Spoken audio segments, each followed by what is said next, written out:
sand and dirt and gently lift it up.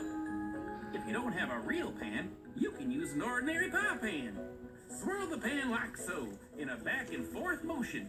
This separates the lighter parts from Kind of the like heavier parts. Uranus. Water in the lighter parts spill out. Add some more water and do the swirl again. You just want the heavier stuff to stay in the pan, like black sand, pebbles, and hopefully, wait a minute, is that gold? It is!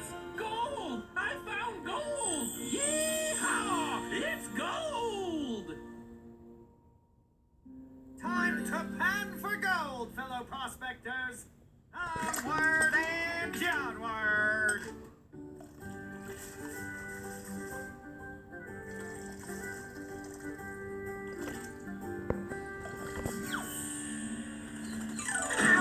Oh, come on, that was my nose. Right in my nose.